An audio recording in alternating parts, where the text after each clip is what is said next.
Hey, welcome back to the Experience Share. My name is Blake. Today we're going to be going through the decks that I have built in paper. We're going to start off with my favorite deck to play right now, and that's going to be the Avatar of Air. This is a new deck for me for the most part. I've played about 10 matches of it so far, and it's just honestly a ton of fun to play. It's very versatile. I feel like I have a lot of control of the games that I'm playing. I make my opponent have to respond and answer to what I'm doing. And I've just been having a ton of fun playing this Avatar of Air deck. And to help support it minion wise, this is what we're looking at playing here. We have two of the Highland Falconer, and these are in here really as a 2-for-1 card to help us get our Palvary Bats. Now, the thing that I haven't been doing with my bats as much that I want you to know about, so the bats here, they have burrowing and airborne, which means they can actually trade with a root spider. And so if I'm you, what I'm thinking about is, hey, if I'm playing against an earth deck, do I ever want to have a buried bat so I can go in there and potentially trade with a root spider? And if that's the case, you're able to make that trade. That's pretty profitable for you. It's a free card if you get it off of the Falconer. If not, you only spent 2 mana on it, where your opponent spent 3. And speaking of 3 mana, we have our 3 drops. We're playing Pegasus and Phase Assassin, so no Headless Haunt here. And with Headless Haunt, this is a bit of an aggressive deck. We're trying to put a lot out on the board, and we're trying to finish the game early. Headless Haunt's really good in the late game because it has a higher likelihood of being able to hit one of your opponent's site or a beneficial site for you.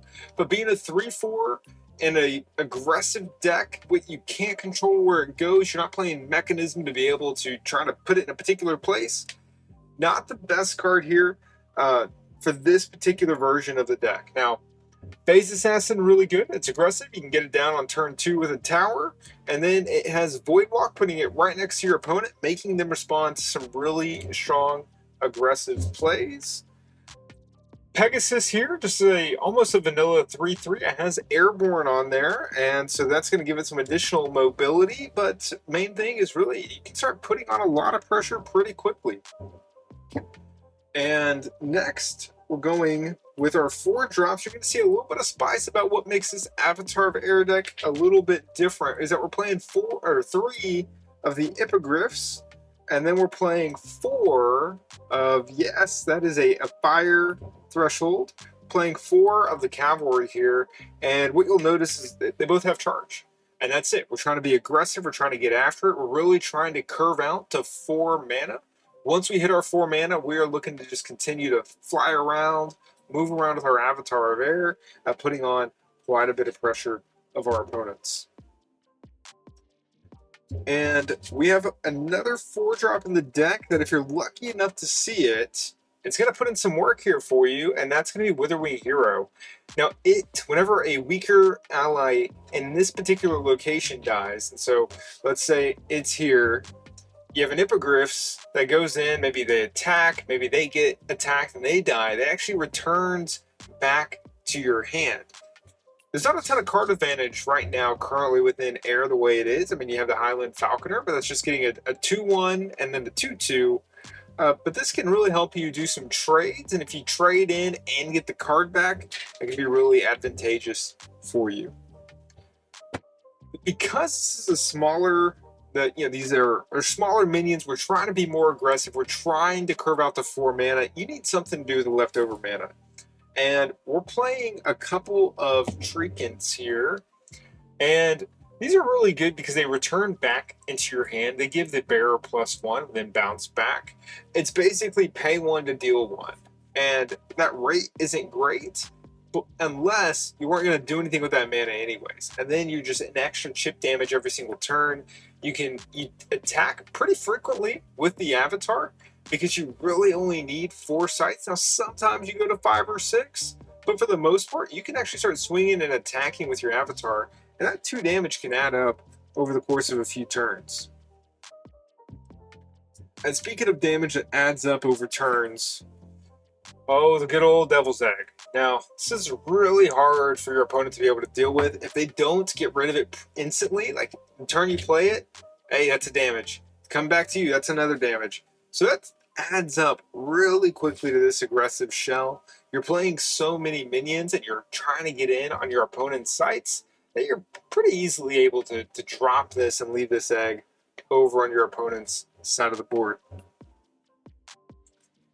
And speaking of things that we want on our opponent's side of the board here, we have the rolling boulder here, and this gives the unit tap, and then rolling boulder, what it'll do is it'll actually, you'll tap, and then it's going to keep rolling all the way until it has to stop, and it's going to deal 4 damage every single time.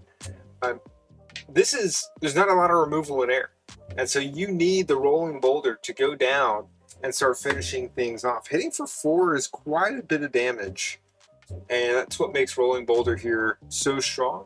In addition to the mobility that you have with your avatar, as I shared, you're not really looking to tap to draw sights very often, and so there's a lot of times where you can start flying around with your avatar and start tapping to be able to push boulders around.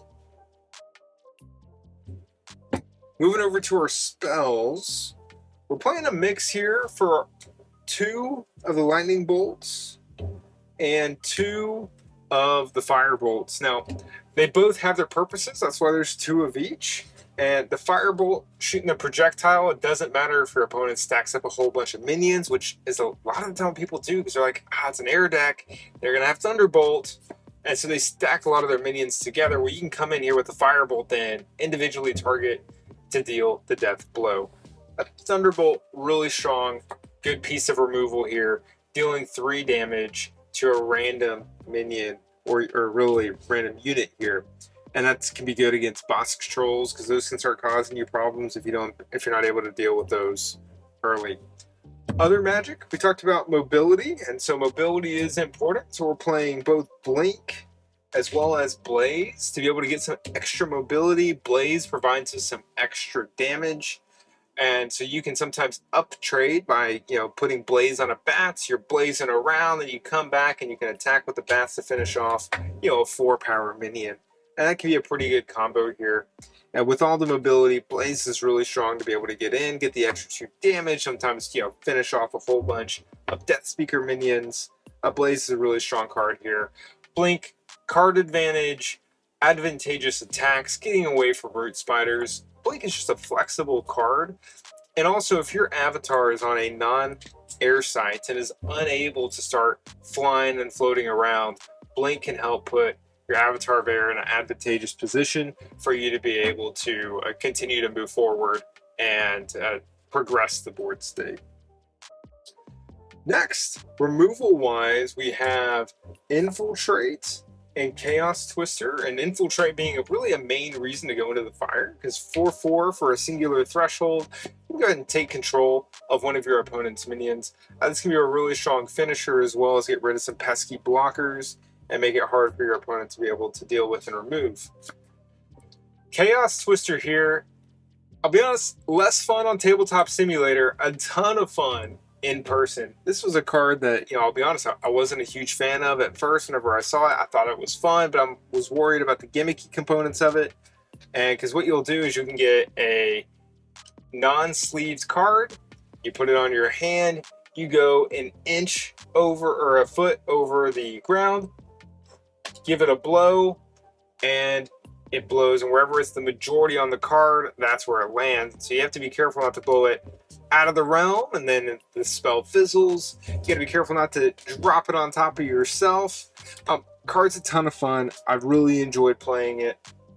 And so that'll wrap it up for our minion spells and artifacts. Moving over to sites, this is the Avatar of Air, and so we have 2 each of our air basic sites to provide 2 extra mana on the turn that they come down.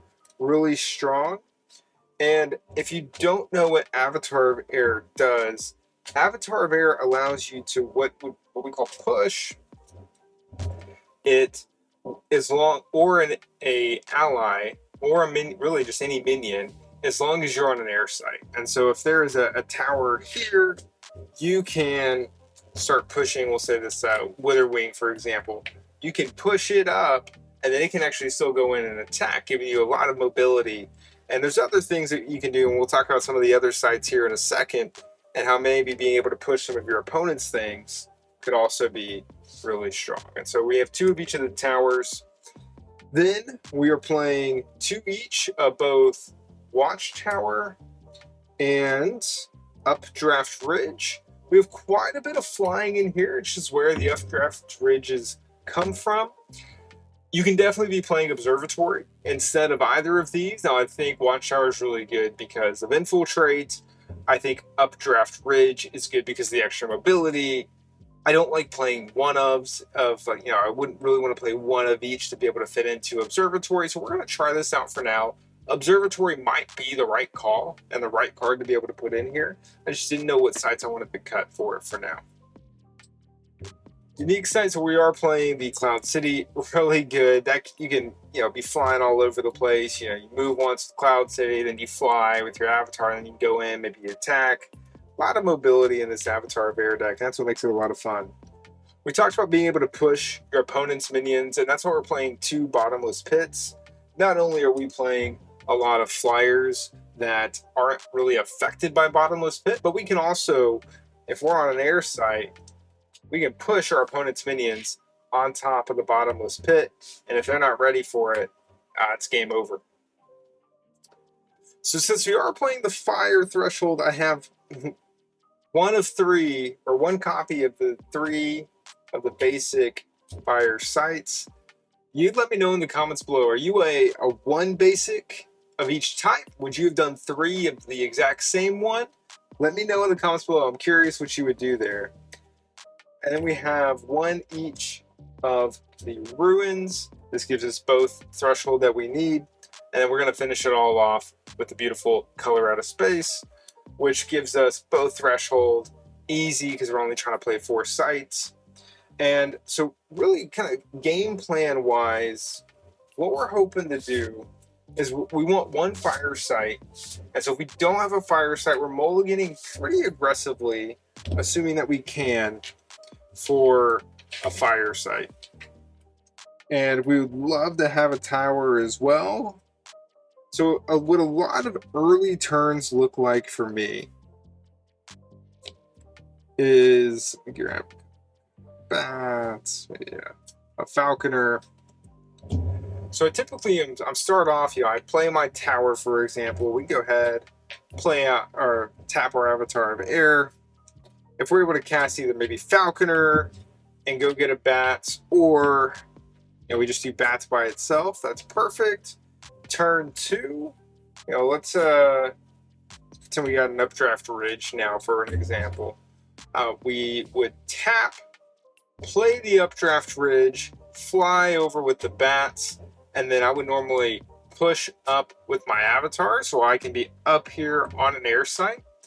Having this site right here be air is pretty crucial to be able to give you mobility, to be able to push, you can go up here, go over there, and that can be really strong. Now, I said I was going to push the Avatar. If your opponent plays a site and contests with you, what you can do is go ahead, push up with the Bats, and then attack your opponent's site for 2 extra damage. That can also be a good play because you can always bounce the Avatar of Air at a later point. That's kind of what we're trying to do. It's a lot of aggressive, low-to-the-ground minions. Your opponent has to start answering what you're doing, because if they don't start answering, you're just going to get run over. I've been absolutely loving playing this Avatar of Air deck.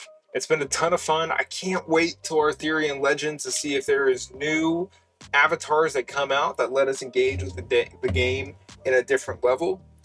But thank you all so much for watching. I appreciate it. And let me know what other deck profiles that you want me to do. But this has been my favorite deck to play, and this is the one I'm playing in person right now, or in paper at least. All right, I hope you have a great rest of your day. Take care.